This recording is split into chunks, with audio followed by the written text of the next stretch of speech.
அல்லவோ. இதை சிறப்பாய் கொண்டாடிடவே புறப்பட்டு வாரீர் தோழர், தேவதாயின் மாதம் இது அல்லவோ.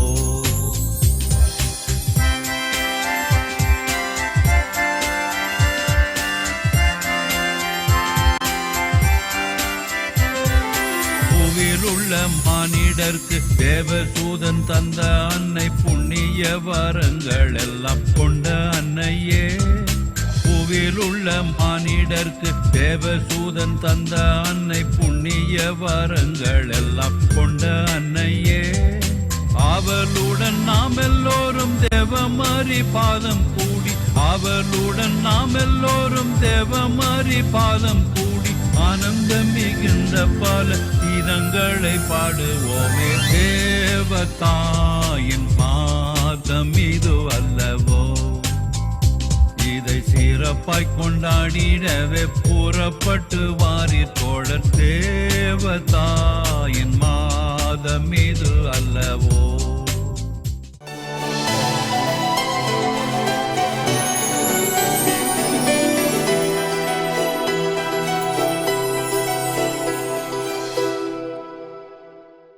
அன்பிற்கினிய மாதா தொலைக்காட்சி நேயர்களே, உங்கள் அனைவருக்கும் வணக்கம். மீட்பு திட்டத்தில் அன்னை மரியா. மீட்பு திட்டம் என்பது இறைவனுடைய திட்டம். உலக வரலாற்றை சால்வேஷன் ஹிஸ்டரி, மீட்பு வரலாறு என்றுதான் அழைக்கிறோம். படைப்பும் கடவுளுடைய மீட்பு திட்டத்தினுடைய ஒரு பகுதி. எனவே இந்த மீட்பு திட்டம் உலகை மீட்கின்ற இறைவனுடைய திட்டமாக இருக்கிறது. அந்த திட்டத்தை அவர் செயல்படுத்தி கொண்டிருக்கிறார். அதற்கு அவர் சில நபர்களை தெரிவு செய்கிறார். பழைய ஏற்பாட்டிலே இறைவாக்கினர்களை தெரிவு செய்தார். புதிய ஏற்பாட்டிலே அவருடைய திருமகன் மனிதனாக பிறப்பதற்காக ஒரு பெண்ணை தேர்வு செய்கிறார். அவர் பெயர் மரியா என்று லூக்கா நற்செய்தியாளர் குறிப்பிடுகிறார். எனவே மரியா என்ற பெண்ணை அவர் தன்னுடைய மீட்பு திட்டத்தில் இறைமகனுடைய தாயாக இருப்பதற்காக பயன்படுத்துகிறார். இதை மிக தெளிவாக திருவிவிலியம் ஆவணப்படுத்துகிறது. எசையா 7:14 எசையா ஆகாஷ் மன்னனிடம் சொல்லுகிறார், நீ ஒரு அடையாளம் கேள், அது விண்ணகத்திற்கு கீழ் மண்ணகத்திற்கு மேல் எதுவாகவும் இருக்கலாம். ஆனால் நீ கேட்கவில்லை என்றால் அவரே உனக்கு ஒரு அடையாளம் தருவார். கருவுற்றிருக்கும் இளம்பெண் ஒரு மகவை பெற்றெடுப்பார், அவரை அவர் இம்மானுவேல் என்று அழைப்பார் என்று சொல்கிறார். அதனை மரியாவுக்கு மாற்றி புனித மத்தேயு சொல்வதை பார்க்கிறோம். கன்னி கருத்தாங்கி ஒரு மகவை பெற்றெடுப்பார், அவருக்கு இயேசு என்று பெயரிடுவர் என்று குறிப்பிடுகிறார். இப்படி முன்னுரைக்கப்பட்டவர் அன்னை மரியா. அவரை பற்றி புதிய ஏற்பாட்டு நூல்களிலே 22 இடங்களிலே பார்க்கிறோம். நற்செய்தி நூல்களில் 5 தலைப்பின் கீழ் 20 இடங்களிலும் நற்செய்தி இல்லாத 2 குறிப்புகளும் இருப்பதை பார்க்கிறோம். நற்செய்தி நூல்களிலே இந்த 5 குறிப்புகள் 5 தலைப்பின் கீழே வருகிறது. 1 குடும்பம், 2 உறவினர் பற்றிய தர்க்கம், 3 கானாவூர் திருமணம் அல்லது சீடர் குழாம், 4 சிலுவையின் அடியில் மரியா, 5வது குழந்தை பருவ நிகழ்ச்சியுரைகள். இப்படி 5 தலைப்பின் கீழ் அன்னை மரியா பற்றிய நிறைய செய்திகள் காணப்படுகின்றன. இது தவிர்த்து நற்செய்தி நூல்கள் தவிர்த்து திருத்தூதர் பணி 1:14 அன்னை மரியா தொடக்க திருச்சபையை இணைத்து இறை வேண்டலிலே ஈடுபடச் செய்திருந்தார் என்பதும், கலாத்தியர் 4:4 காலம் நிறைவுற்ற போது கடவுள் தன் மகனை பெண்ணிடம் பிறந்தவராக பிறக்கச் செய்தார் என்பதும் செய்திகளாக தரப்படுகின்றன. இது தவிர்த்து மரபு திருவெளிப்பாட்டு நூல் 12:1-6 பகுதியையும் மரியன்னை பற்றிய பகுதிகளாக குறிப்பிடுகின்றன. எனவே இந்த அடிப்படையிலே அன்னை மரியா இறைவனுடைய மீட்பு திட்டத்திலே பயன்படுத்தப்பட்டிருக்கிறார். அவர் யோசேப்பின் மனைவியாகவும் அதே சமயத்தில் இறை திருக்குமாரனுடைய தாயாகவும் தெரிவு செய்யப்பட்டவர். அவர் தன்னுடைய இந்த மீட்பு திட்டத்தில் இறைவன் தனக்கு கொடுத்த பணியை, தனக்கு கொடுத்த இடத்தை மிக சிறப்பாக செயல்படுத்தியிருப்பதை பார்க்கிறோம். அது நமக்கும் எடுத்துக்காட்டாக இருக்கிறது. நாமும் மீட்பு திட்டத்தில் இணைக்கப்படுவதற்காக அழைக்கப்பட்டிருக்கிறோம். இந்த மீட்பு திட்டத்தில் நாமும் இணைந்து செயல்பட வேண்டும். எனவே இந்த மீட்பு திட்டத்தில் இடம்பெற்ற அன்னை மரியா நம்முடைய மீட்பு திட்டத்திற்கும் எடுத்துக்காட்டாக இருக்கிறார். மீட்பு திட்டம் இறைவனுடைய திட்டம். அது நம்மில் நிறைவேற அன்னை மரியா ஒரு எடுத்துக்காட்டாக திகழ்வதை நாம் உணர்ந்து அன்னை மரியை போல இறைவனோடு இறை திட்டத்திலே இணைந்து செயல்படுவோம். மரியே வாழ்க.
இருக்கிற தந்தையாகிய இறைவா, உலகத்தை மீட்ட திருமகனாகிய இறைவா, எங்கள் மேல் இரக்கமாயிரும். தூய ஆவியாராகிய இறைவா, தூய்மை மிகு மூவொரு இறைவா, எங்கள் மேல் இரக்கமாயிரும்.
பாவங்களை போக்கும் இறைவனின் செம்மறியே, எங்கள் மேல் இரக்கமாயிரும்.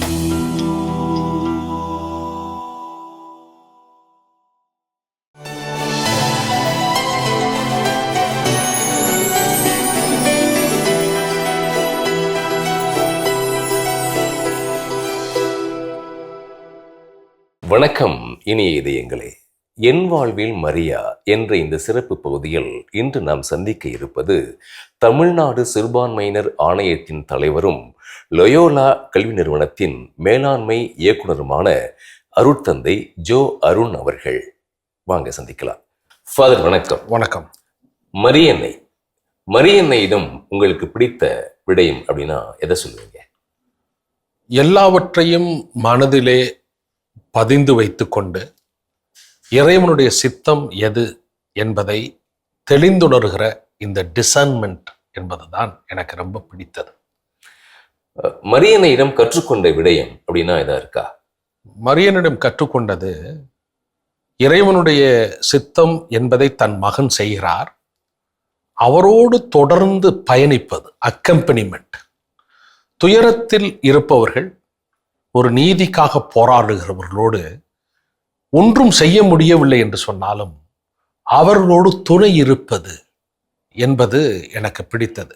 ஏனென்று சொன்னால் கடவுள் என்பதே இம்மானுவேல், நம்மோடு இருக்கிறவர், கடவுள் இருப்பவர்.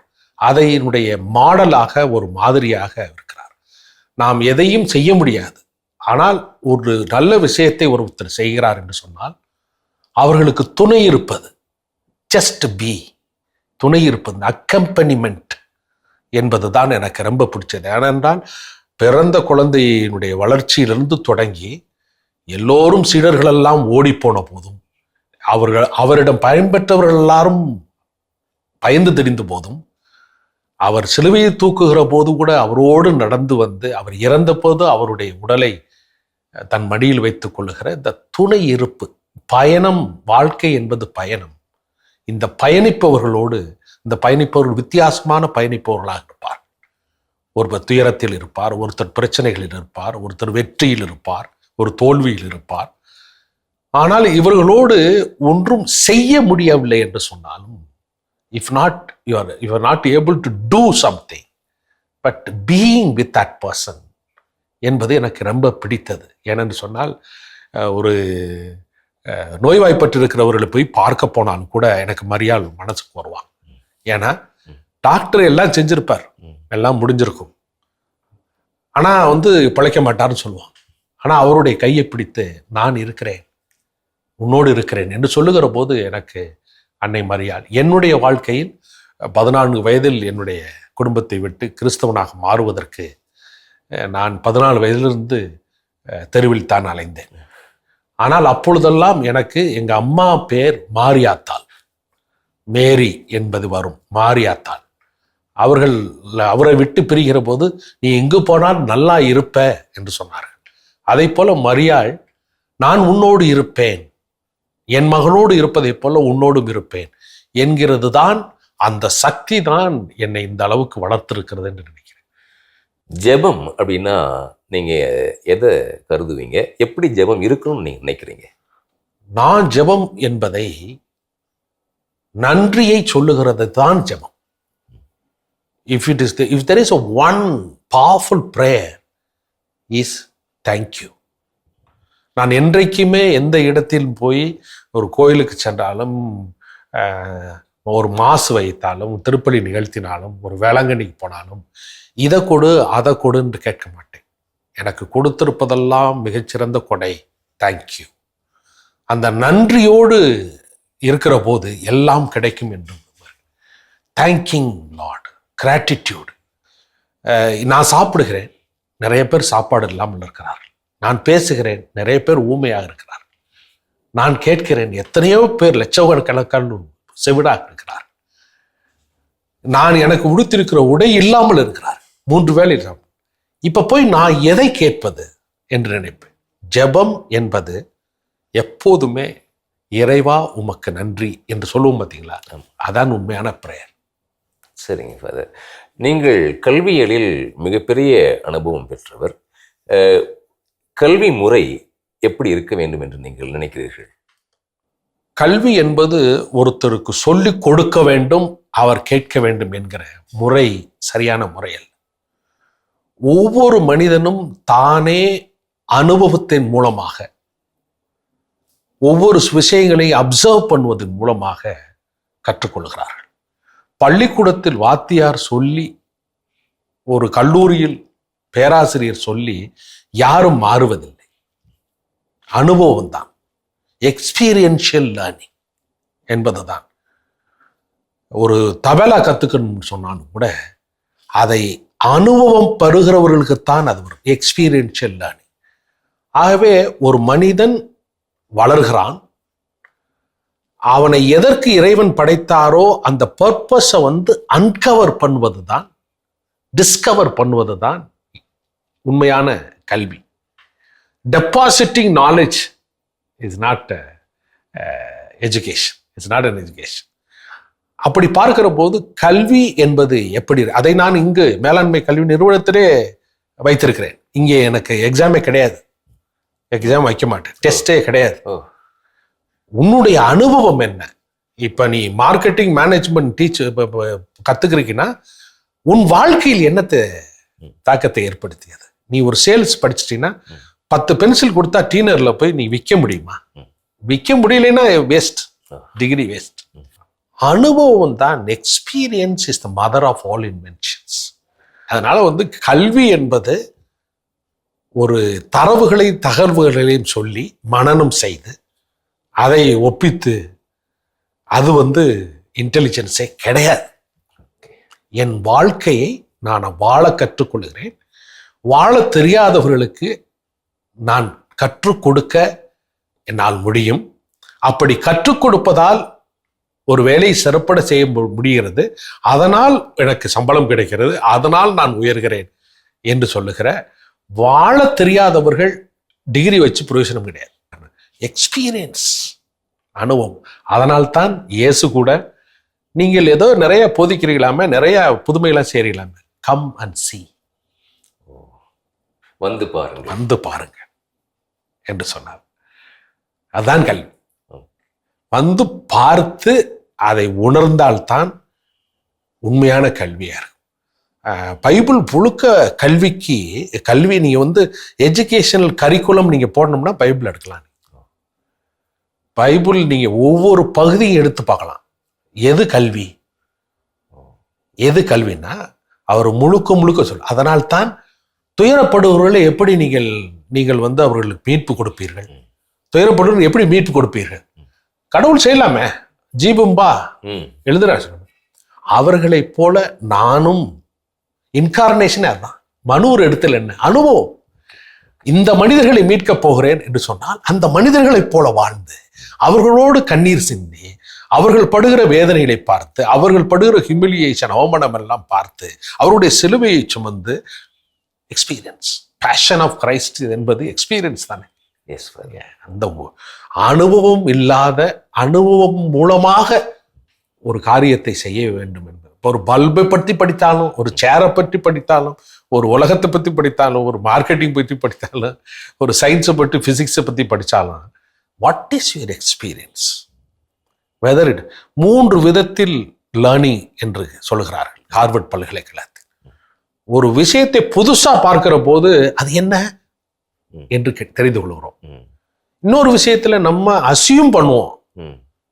இப்ப இந்த இன்டர்வியூ எப்படி கொடுக்கணும் அப்படின்னு நீங்க சொல்றீங்க எனக்கு.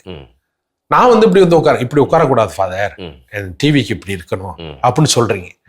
அப்ப நான் அசியூம் பண்ணிருக்கேன் இப்படித்தான் உட்காரணும்னு. ஆனா நீங்க சொல்றீங்க no, you are questioning my assumption. அதனால இப்படி உட்காருங்க. அப்ப உங்க அடுத்த முறை நான் உட்காரும் போது கரெக்டா உட்காருவேன், டிவில உட்காருவேன். 2வது 3வது நான் படிப்பது, நான் கற்றுக்கொள்வது என்னை மாற்றிருக்கிறதா? என்னுடைய நடை உடை பாவனைகளில் நான் பேசுகிற பேச்சில் மாற்றிருக்கிறதா? நான் MBA முடித்த பிறகு என்னுடைய குடும்பத்தை நிர்வகிக்கிற ஆற்றல் இருக்கிறதா? அப்ப அது இல்லாம 3 வகையான லேர்னிங்ல எல்லாமே எக்ஸ்பீரியன்ஸ் தான். ரொம்ப நன்றிங்க ஃபாதர். உங்களை சந்திச்சதுல மிக்க நன்றி. உங்க நேரத்தை கொடுத்தமைக்காக நன்றி. ரொம்ப நன்றி. இனிய இதயங்களே, என் வாழ்வில் மரியா என்ற இந்த சிறப்பு பகுதியில் இன்று நாம் சந்தித்தது தமிழ்நாடு சிறுபான்மையினர் ஆணையத்தின் தலைவரும் லொயோலா மேலாண்மை கல்வி நிறுவனத்தின் இயக்குனருமான அருட்தந்தை ஜோ அருண் அவர்களை சந்தித்தோம். மீண்டும் நாளை மற்றும் ஒரு மரியன்னை பக்தரை சந்தித்து அவரது அனுபவத்தை நாம் கேட்டு தெரிந்து கொள்வோம். அதுவரை நன்றி, வணக்கம். ஆண்டவர் இயேசுவுக்கே புகழ். மரியே வாழ்க.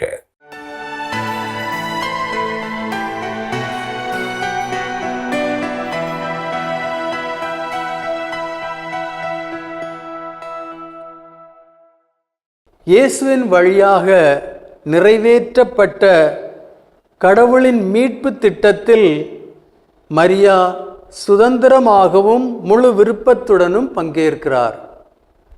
கபிரியல் வானதூதரின் வழியாக வந்த கடவுளின் திருத்திட்டத்திற்கு அவர் ஆம் என்று சொன்னது கடவுளின் மனுக்குல மீட்பு திட்டத்தில் ஒரு முக்கியமான படிநிலையாக கருதப்படுகிறது. இந்த ஆம் என்பது ஏவாளின் இல்லை எனும் கீழ்ப்படியாமையுடன் முரண்பட்டு அதனை முறியடிக்கிறது.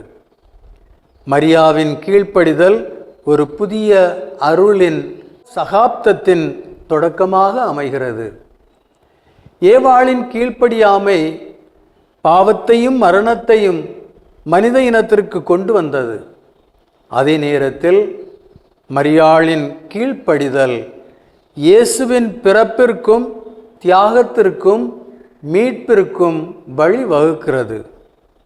எனவே இந்த கீழ்ப்படிதலின் காரணமாக மரியா புதிய ஏவாளாக இருக்கிறாள் என்னும் கருத்து மிகவும் பொருத்தமானதாக அமைகிறது.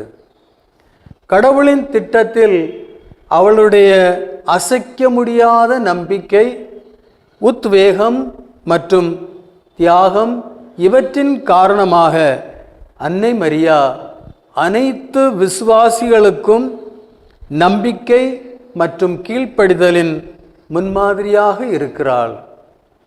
கடவுளின் திட்டத்தில் ஒரு முக்கிய பங்கேற்பாளராக மரியாளின் பங்கு முதன்மையாக காணப்பட்டாலும் கூட திருச்சபை மற்றும் அதன் உறுப்பினர்கள் மீதான அவரது செல்வாக்கு இயேசுவின் மீட்பு நிகழ்வில் அவர் நேரடியாக ஈடுபடுவதை தாண்டி இன்னும் அதிகம் நீண்டுள்ளது. அவர் எப்போதும் கிறிஸ்தவ நம்பிக்கையின் மாதிரியாகவும் விசுவாசிகளுக்கு உத்வேகத்தின் ஊற்றாகவும் காணப்படுகிறார். மனுக்குலத்திற்கு மீட்பு இயேசு வழியாக வந்தது. அந்த இயேசு இந்த உலகத்திற்கு மரியா வழியாகவே வந்தார். எனவே மீட்பரை இந்த உலகத்திற்கு கொடுத்தவர் அன்னை மரியா. கடவுளின் மீட்பு திட்டத்தில் ஒத்துழைத்தவர் அன்னை மரியா. ஆண்டவர் இயேசுவின் அன்பும் அன்னை மரியாளின் அரவணைப்பும் உங்களோடு என்றும் இருப்பதாக. எல்லாம் வல்ல இறைவன், தந்தை, மகன், தூய ஆவியார் உங்கள் அனைவரையும் ஆசீர்வதிப்பாராக. ஆமேன்.